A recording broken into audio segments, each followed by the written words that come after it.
Hi guys, my name is Johanna Miller and I am the Safe Place Coordinator at the Clark County Youth Shelter. And I am here today to talk to you guys about the Safe Place program, what the program is, and how you should access the program if you ever need to. All right, so to get started, I want you all to do a little exercise for me. And I want you to think about one of your worst experiences ever, one of your worst memories ever. And while you're thinking about it, I want you to think about what emotions you were feeling during this time or this event. Probably a lot of different ones. They all probably came from one common emotion.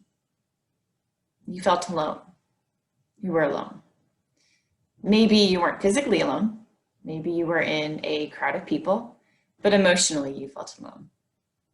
And I know it's really hard in today's time to picture being really alone because we have cell phones and we have social media and we have texting, but imagine if you didn't have anybody to call or anybody to text. You were truly alone. And now I want you to think about one of your best memories ever. A really, really happy event or a happy time. And again, I want you to think about what emotions you were feeling during this time. Again, probably a lot of different ones, but they all probably came from one common emotion, one common feeling. You were safe. And that is the reason for the Safe Place program, so that none of you guys or any of your friends ever have to feel alone. There's always somebody there to help. It doesn't matter if it's a holiday, if it's a weekend, if it's in the middle of the night. There's always somebody there who cares. And that really is what the Safe Place program is all about. Alrighty, so now we know what Safe Place is.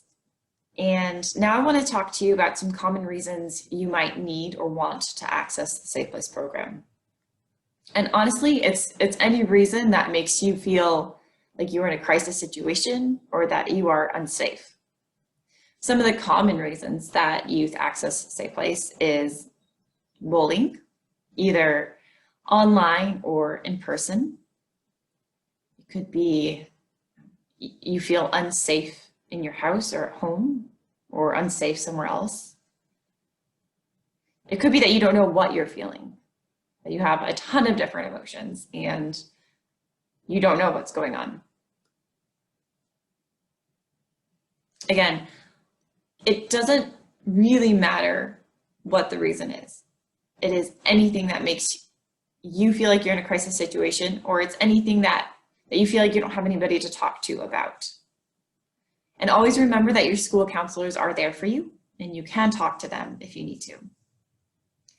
So there's lots of reasons to access Safe Place. We won't go into all of them, but just kind of keep in mind that it's anything that you view as a crisis. All right, so now we know what the Safe Place program is, and we know a few common reasons why you might want to access the program. And now I want to talk to you guys about what that actually looks like, accessing the Safe Place program. Because I know if there is something new that I am kind of unsure on how it works, I'm hesitant to try it. So I want you all to feel really, really comfortable accessing the Safe Place program. So. I don't know how many of you have seen this sign before, probably quite a few of you. When you see this sign on a building, that means that that business is part of the Safe Place program. What's really cool is that Safe Place is a nationwide program, so you can access it anywhere you see that yellow sign. It does not have to be in your home state. All right, so you see the sign on a building. Oh, really quickly, let's talk about a few common Safe Place locations. So firehouses are common Safe Place locations, some police stations.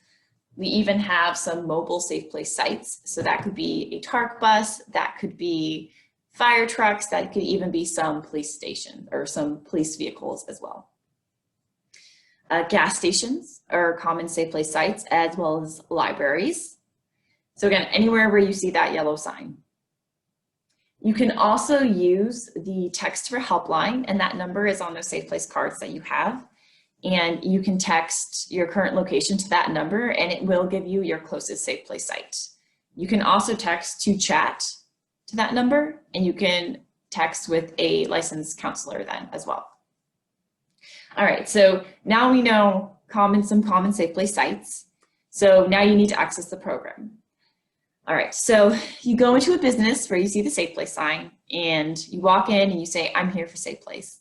And the employees there are going to know what to do. They are trained. They will take you into a side room, and then they're just going to get really basic information, pretty much just your age and a brief outline of what's going on.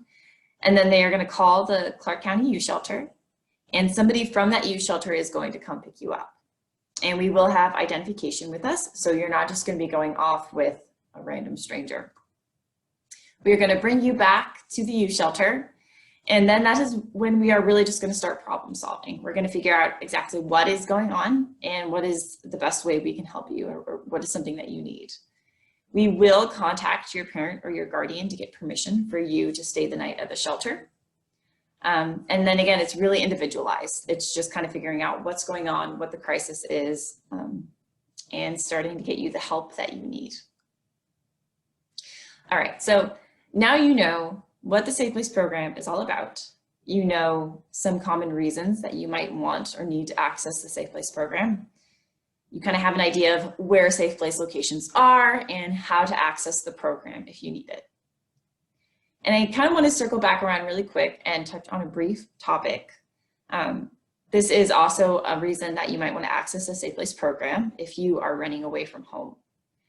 And running away opens up a lot of other issues that I want to touch on briefly, but it makes you more vulnerable to human trafficking. And I know we probably all heard of human trafficking, and there's actually two different kinds. There is labor trafficking, and then there is sex trafficking.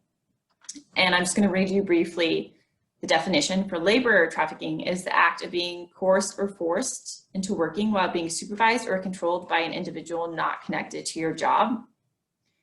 And then sex trafficking is the act of being coerced or forced into performing sexual acts by an individual who's basically acting as your pimp. So two types of trafficking.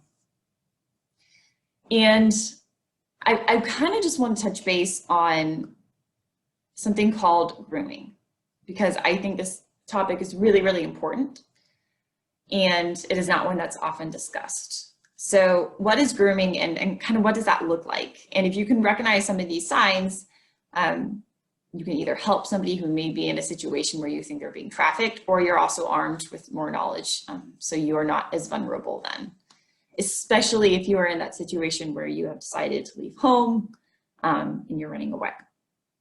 So basically, it is typically an older individual. It can be male or female, and it is somebody who, again, they're kind of grooming you. So they will present themselves as your friend, or maybe as a boyfriend, or somebody who is interested in you.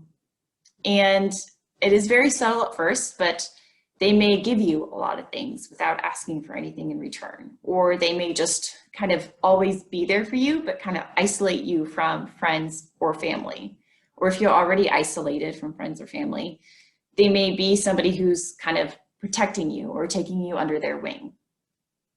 But unfortunately, when an older individual does this, and again, especially if they are trying to isolate you from other people, that can be a sign that they are, in fact, grooming you, and that they are kind of making you feel indebted to them. And a bit further on down the road, they are going to expect something in return, whether that be through labor trafficking or sex trafficking. And I just really want to impress upon you that they are very, very good at this. This is their job, and they are typically very friendly and very outgoing people, and they have been trained to do this, to take advantage of you. So again, just kind of keep that in the back of your mind and kind of watch out for those warning signs. Now, there are always well-meaning adults that you can go to, that you can talk to, but again, listen to that kind of inner voice. If it feels like If it feels like you are being separated from friends, family, or if you are already on your own and then somebody steps forward and takes you under their wing, just kind of keep that in the back of your mind. And again, this can be another reason to access the Safe Place program. All right. So I am so happy that I had the chance to talk with you all today. And again, my name is Johanna Miller, and you have the Safe Place number on your Safe Place cards. So if you are ever in that situation where you feel like you need Safe Place, please either text the helpline or go to a Safe Place site. Thanks.